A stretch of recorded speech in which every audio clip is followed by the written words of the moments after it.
Fala, meu povo! Tudo bom com vocês? Terminei o terceiro livro da série ACOTAR, Corte de Asas e Ruínas, também conhecida aí como final da trilogia de Fairy e Rhys, onde a gente vê a grande guerra acontecendo finalmente e a queda do rei Hybern e todo mundo do universo férico se unindo para defender suas terras, seu povo e, consequentemente, o mundo humano também. Se você perdeu meus dois primeiros vídeos sobre os dois primeiros livros, os links estarão aqui na descrição. E, para quem não sabe, tá rolando um projeto de ACOTAR aqui no canal, com lives semanais toda sexta-feira, comentando todos os livros individualmente, eu e Ju, porque a gente tá lendo junto com a galera do clubinho lá do Telegram. O link vai estar aqui na descrição do clubinho e o link da primeira live também sobre o primeiro livro, que rolou na última sexta-feira. O cronograma eu vou deixar bem aqui do lado, dá uma olhadinha, se planeja, coloca na sua agenda. Toda sexta-feira, por 5 semanas, live de ACOTAR aqui no canal, com spoiler só sobre o livro que a gente estiver comentando. Nessa primeira live, a gente comentou tudo do primeiro livro, tudo sobre o universo. Foi linda a live. Obrigada a todo mundo que participou. E teve sorteio do primeiro livro de ACOTAR no final da live. Então, você que está aí do outro lado, esteja na próxima live. Essa é a convocação que eu te faço, porque vai ser imperdível, vai ser divertido. O segundo livro é aquele livro que eu sei que todo mundo gosta de comentar e reler 1000 vezes. Capítulos 54 e 55 ganharão destaque especial na nossa vida na live. Então, estejam na próxima sexta-feira aqui no canal, 19 horas, para a gente conversar muito sobre o segundo livro. Para adiantar e desabafar com vocês, como eu falei que seria uma tradição, estou aqui para comentar sobre o livro 3, Corte de Asas e Ruína. Esse livro que me deixou bem dividida em diversas questões. Então eu vou rodar a vinheta e volto aqui para falar para vocês o que eu achei.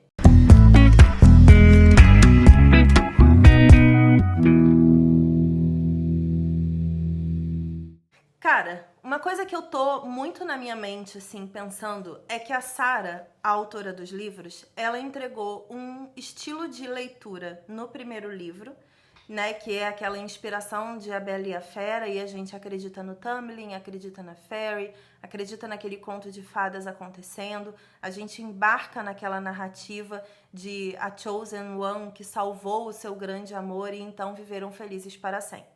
Até que a gente chega no segundo livro e percebe que as coisas não são assim. A gente identifica o Tamlin como um cara extremamente abusivo e tóxico, identifica o Rhys não mais como um pseudo-vilão ou um possível vilão, mas sim como o amor da vida da Fairy, o cara que lutou por ela durante 3 anos, que lutou pelo povo durante 50 anos, que se sacrificou, que se vitimizou para poder salvar Pritchard e todo mundo férico e todo mundo humano também. E aí, uma grande guerra se monta por trás desse romance fantasioso que a gente embarca e a autora simplesmente leva a gente nesse jogo de sedução entre os dois protagonistas, enquanto a gente vê essa grande guerra se formando. Quando a gente chega no terceiro livro, a gente se perde um pouquinho, e eu acho que a autora também, entre o equilíbrio das duas coisas. Tem hora que eu senti ali que ela só lembrava que precisava colocar um sexo, e aí ela encaixava no meio da leitura. Não tô dizendo que o livro é ruim, eu amei a trilogia, continuo amando todas as partes dessa história, amando os 3 livros, e já li também o spin-off, o Gelo e Estrelas. Depois vai ter um vídeo aqui comentando só Gelo e Estrelas para vocês. Mas eu achei que nesse terceiro livro era muita coisa acontecendo ao mesmo tempo. E a autora, ela tem esse hábito. Eu cheguei a falar isso na live, não sei se falei nos vídeos também, mas falei lá no grupo, de estender a narrativa explicativa durante 70%, 80% da história.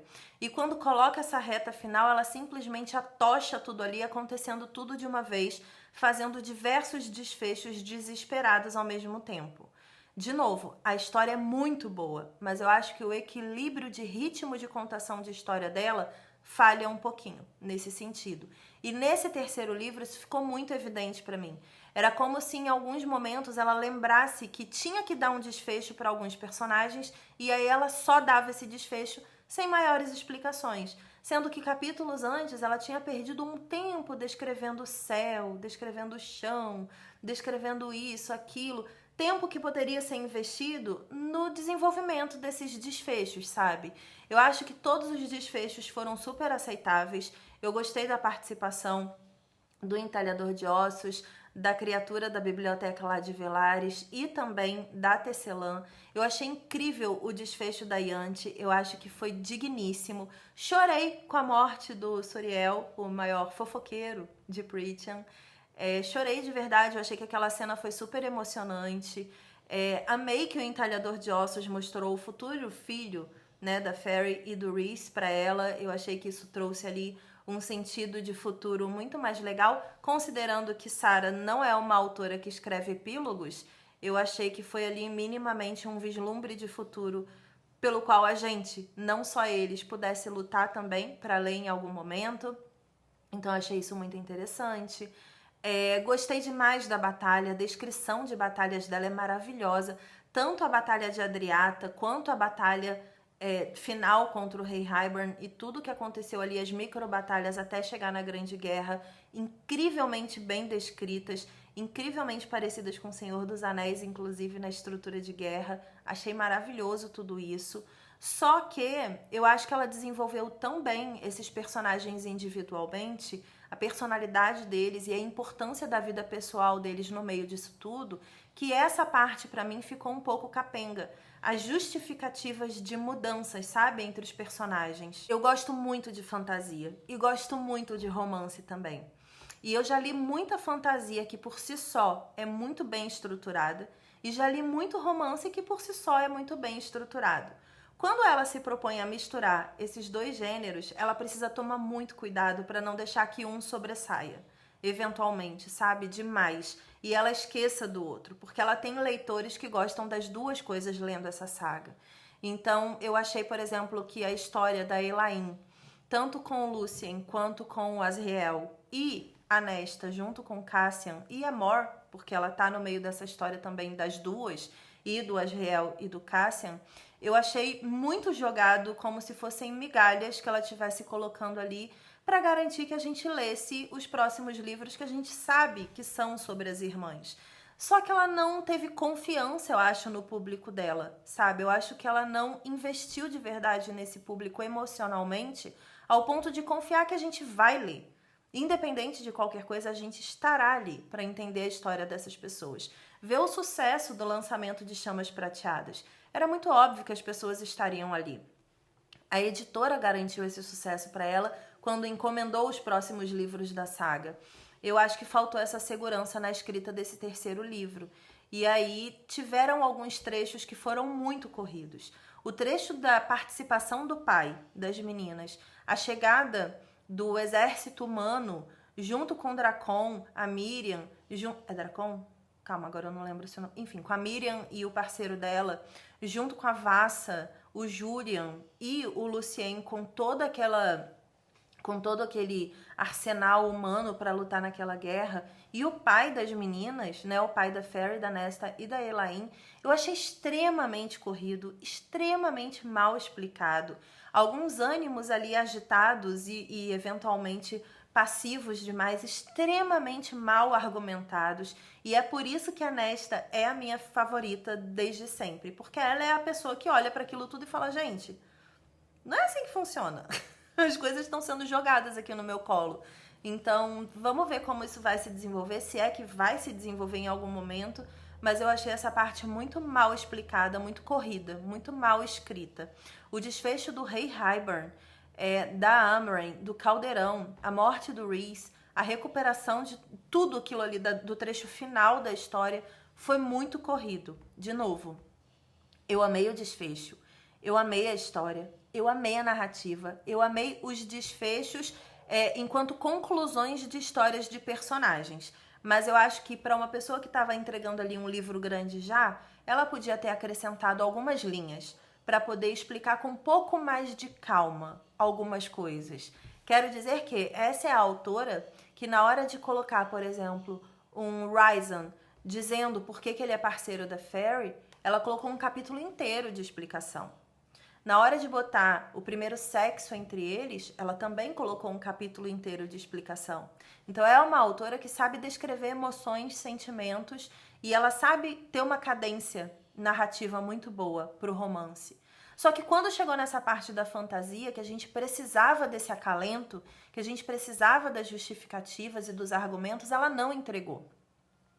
Por mais que ela tenha feito um desfecho bom e criativo o suficiente pra gente aceitar, ela não desenvolveu bem, eu acho. Mas eu acho que dos 3 livros, esse é o que traz mais trampolins pro futuro.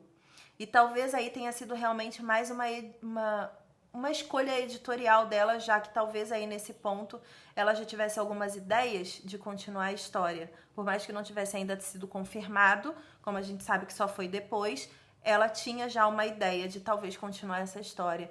Então ela criou trampolins editoriais ali para prender a gente pro futuro. Gostei / não gostando. E aí, quando ela traz Gelo e Estrelas, ela consegue desenvolver algumas coisas que ficaram falhas nesse terceiro livro, mas isso é papo para outro vídeo. Eu acho que a Nesta é a personagem favorita da autora em algum nível, assim. Psicologicamente falando, com toda certeza, porque ela é muito incrível.